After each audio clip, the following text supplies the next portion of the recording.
I want to say this clean before I say anything else. I was the airman who told her she could not climb into that cockpit. I was 19, 3 weeks out of tech school, and the first time a senior pilot of the United States Air Force walked toward me at Hilltop 2 on the eastern shoulder of a NATO airfield, I put my hand against her chest and told her to step away from the jet. I have carried that hand for 11 years. The base sat on a wind-blown plateau called Crestthorne, a forward depot where 2 American Raptor squadrons rotated through to bracket a corridor that had begun to bristle in the small hours. The flight line was a long apron of brushed concrete, 4 hangars open at the ends, the tails of F-22s leaning under their drag chutes like resting horses. I worked the ground crew under Senior Master Sergeant Vance, a Mississippian who chewed sunflower seeds and said almost nothing and saw everything. He had told me on day 1 that the flight line was a stage where the wrong word could kill people. I had not yet understood him. I had been raised in a small town in eastern Tennessee, and I had never, in 19 years, been in a room with a woman who outranked me at anything more serious than a quilt judging. The Air Force was undoing that slowly, and on the night I am telling you about, the undoing arrived at Crestthorne in the form of a flight suit walking across an apron at midnight. It was after midnight when the klaxon went up. 2 contacts had crossed a line they were not supposed to cross, on a vector that put them inside our intercept envelope in 22 minutes. The duty pilots were 30 minutes out on a tanker recovery. The wing's secondary alert pair was wheels up over a different sector. A 3rd Raptor sat in Bay 2 with a partial fuel load and an engine cycle just finished, and there was no qualified pilot on the base manifest to fly it. Captain Polk, the alert operations officer, jogged through the apron in his flight jacket and a clipboard. Behind him, walking at a steady pace and not jogging, came a woman in a flight suit with no patches I could read at that distance.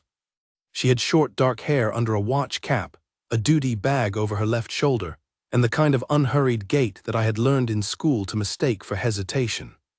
Polk reached the bay first. He looked at the Raptor and at her and at his clipboard. He said, "Ma'am, you're on the wrong side of the line." She said, "I am exactly where I was told to be." He said, "Who told you?" She said, "The wing commander 9 minutes ago by name." He looked back at his clipboard as if a name would crawl onto it. It did not. That is when he turned to me. "Airman," he said, "no unauthorized personnel on this jet. None hold the ladder." I was 19. I had a captain telling me to hold a ladder and a stranger telling me she had been called by name. I did what the bars on his collar told me to do. I stepped to the foot of the ladder, put my palm flat against the front of her flight suit at the sternum and told her to step back. I did not shove her. I did not need to. The hand was the disrespect. I have never been able to soften that with any other word. She did not flinch. She looked down at my hand and then at my face, and her eyes were the most level pair of eyes I have ever seen on a human being. She said, "Airman, take your hand off me. Quiet, no edge, the way a surgeon tells you to be still." I took my hand off. I did not step aside. I had been taught that the worst sin on a flight line was an unauthorized body near an alert jet. I held the line because I had been told to hold it, and because I had not yet been taught what to do when the line itself was wrong. Then Sergeant Vance was at my elbow. He had crossed the apron without making a sound. He did not look at me. He looked at her flight suit at the spot just below her right shoulder, and his jaw shifted the way it did when he was about to make somebody very sorry. He said, "Ma'am, are you Major?" And she said, "Don't." Just that. He shut his mouth. Then she said to Polk, not to me, "Captain, the contacts are inbound at 490 knots. You have 1 Raptor on the ramp with a partial bag of gas and a pilot in front of you whose name is in the unit's classified roster. The duty pair will not make this intercept. You have 90 seconds to decide whether to be the officer who let her fly or the officer who held the ladder." Polk swallowed. He looked at the dark sky over Crestthorne and at the red strobe blinking on the tail of the jet.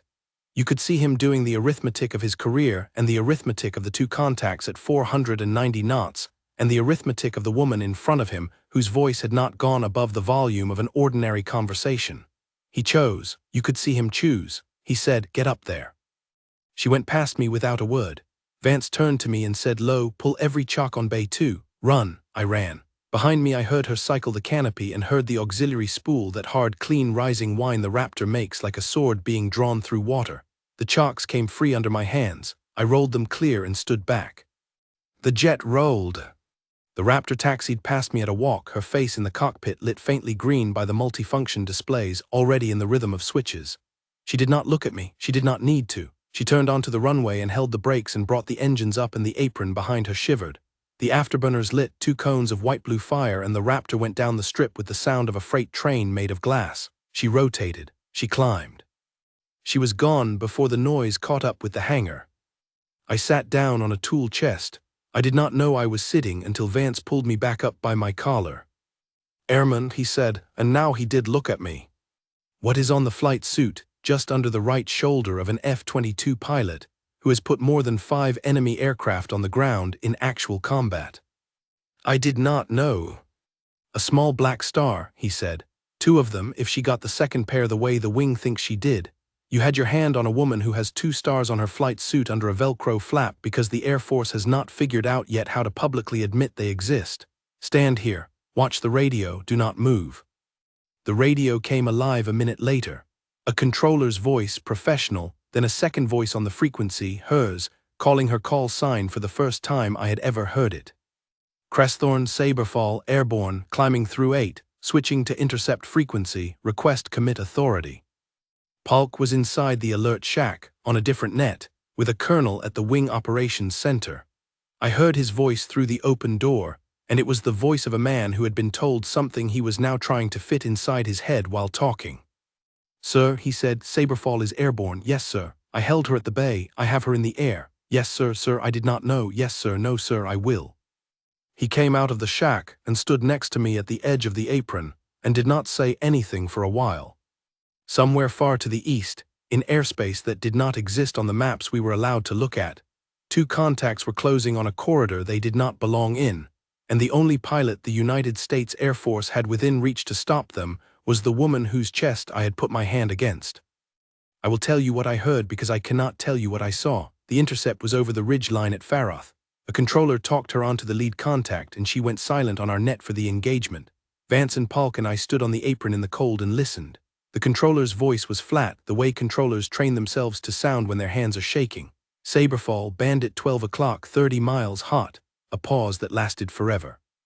"Saberfall committed." Another pause. "Saberfall splash 1." A long pause. "Saberfall second bandit breaking south descending." Another pause. "Saberfall splash 2." And then after a beat that felt longer than the rest, "Saberfall RTB fuel state amber. 2 AIM 120s, 2 contacts, 1 Raptor, 1 pilot," in less time than it had taken me to make a pot of coffee an hour earlier. Polk took his hat off when the second splash call came in. He did not put it back on for the rest of the night. She came back into the pattern at 0312. The Raptor's nose lit up under the approach lights, and she put the jet on centerline so cleanly that the touchdown made almost no sound, just the chirp of the mains and the bow of the nose. She rolled out, turned off at the second taxiway, and brought it back into Bay 2 without a marshal because the marshal was me, and I had not been told to be anywhere. Vance stood beside me with his arms crossed and his hat off, jaw working, the working something different now. I think he was praying. I ran to the chocks. I set them. She cycled the canopy open and the cold air poured out of the cockpit like smoke. She came down the ladder, one slow rung at a time, gloved hand on the rail, and when her boot touched the apron she stood for a second with her hand still on the rail and her eyes closed. Then she opened them and looked at me. "Airman," she said, "I came to attention." "Don't put your hand on a pilot again," she said. "Not mine, not anybody's. If you do not know who is in front of you, you ask quietly, you ask with your hands at your sides, are we clear?" "Yes, ma'am," I said. She studied me for a beat and her face softened by a quarter of an inch. She said, "You are very young, the captain is older and should have known, but you are the one who put the hand on me and you are the one who is going to remember. Carry it well." She nodded once, took her duty bag from the cockpit step and walked toward the alert shack. Halfway across the apron she stopped and turned back to me and she said, "Airman, what is your name?" I told her. She said it back to me once, the way a pilot reads back a clearance so she would have it. Then she walked on. I stood under the wing of the Raptor and felt the heat still coming off the engine bay, and I understood for the first time in my life that the woman who had just said my name was the only reason there were not 2 more flag-draped boxes in a hangar somewhere east of us by sunrise. Polk was waiting for her at the door. He did not have his clipboard. He stood at attention as she came up, and I watched him salute her, and I watched her return the salute, and I watched him hold his salute longer than the regulation, the way men do when they are trying to give back something they cannot ever actually return. She went past him into the shack. He stood there a moment with his hands still up. That should have been the end of what I owed the night, but it was not. At 0440, Sergeant Vance walked me into the alert shack and closed the door. Inside, the wing commander, Colonel Ardith, was on the secure line with someone in Virginia. He looked up at me. He waited until he was off the call. Then he said, "Airman, do you know what you put your hand on tonight?" "A major, sir," I said. I had no idea if I was right. "A lieutenant colonel," he said, "under selection for full colonel. The only American pilot currently rated as a Raptor instructor pilot, weapons school graduate, and adversary tactics fellow at the same time. The only pilot inside 2,000 miles of this base tonight who was cleared by name by the J-3 to fly that airframe against that threat. She has flown 2 prior intercepts that have killed people who had begun to think they could not be killed. Her record is in a folder I am not allowed to leave open on this desk. You will not speak her name off this base. You will not speak her call sign off this base. Do you understand?" "Yes, sir." "Sergeant Vance tells me you held the ladder when the captain told you to hold the ladder. That is the only reason I am speaking to you instead of through you. Dismissed." I went outside. The sky over Crestthorne had begun to pale. The Raptor was being towed back into its slot, ground crew swarming, the canopy down. Captain Polk came out of the shack behind me. He stood next to me at the railing and looked at the jet for a long time. "Airman," he said, "I gave you that order. You were 19. You did what I told you to do. The hand was mine. I have learned more in the last 4 hours than in the 9 years before them. I am going to spend the rest of my career trying to be the kind of officer who would have asked her one question before I sent you to that ladder. I would like you to spend the rest of yours being the kind of airman who does not need an officer to ask it for you." He went back inside. He was relieved of alert duty the next morning, not punished exactly, reassigned. He served 13 more years and retired a lieutenant colonel himself, and at his retirement at a small ceremony in Ohio he asked me to come, and he introduced me to his wife as the airman he had made do the wrong thing one night, who had spent 11 years doing the right one. I'm a master sergeant now myself, and I run a ground crew of 19 at a base on the southern coast, and the first thing I tell the new airmen on day one is the thing Vance told me on day one, that the flight line is a stage where the wrong word can kill people. The second thing I tell them is that the wrong hand can too.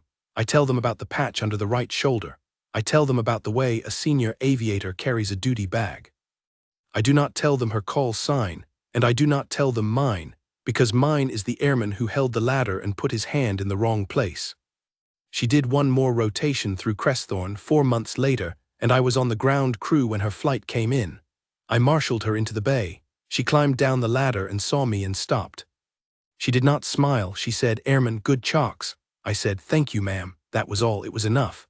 I have replayed those 4 words on bad nights for 11 years the way other men replay songs. 2 words of forgiveness she did not owe me, and a recognition that the man holding the chalks the second time was not the boy who had held the ladder the first. The story I have not told you yet is the one about the other captain, not Polk, the visiting captain from a sister wing who showed up at Crestthorne 3 weeks after the intercept on a courtesy tour. He stood in our briefing room and made a joke about female aviators in a voice loud enough for the airmen at the back to hear. I was the airman at the back. Sergeant Vance was beside me. The colonel walked into the room as the joke landed, and he did not raise his voice, and he did not lecture the captain, and he did not even look at him for very long. He simply said, "Captain, the only Raptor pilot inside 2,000 miles the night we needed one was a woman. You are now standing in the briefing room she used. Sit down." The captain sat down. The room sat down with him. Nobody clapped. Nobody said anything. The colonel began his briefing as if a small piece of business had been concluded, which it had. The work she had already done over Faroth at 3 in the morning under a partial bag of gas was clapping for her. The captain was sitting down because the work had told him to. That is the thing I want a young airman to take from this story if a young airman is listening. Not the splash one, splash two, not the afterburners going down the runway at 3 in the morning. The colonel's sentence. The captain sitting down, the room not clapping. The forced respect that does not need to be loud because the woman it is owed to has already done the work, already flown the jet, already come home with the chalks set neat by hand and walked off the apron without a word. I held her ladder once with my hand against her chest. The rest of my life I have been holding it the other way. She is, the last I heard, a full colonel now, with a different call sign for a different airframe, somewhere the maps do not show. I have not seen her since the morning she said "good chalks" and walked across the apron with her duty bag over her left shoulder. But I see her every time a senior aviator comes down a ladder at any base I have ever worked, and I stand at the foot with my hands at my sides, and I ask quietly, and I wait. That is the salute I have been able to give her. It is the one she asked for. It is the one I owe.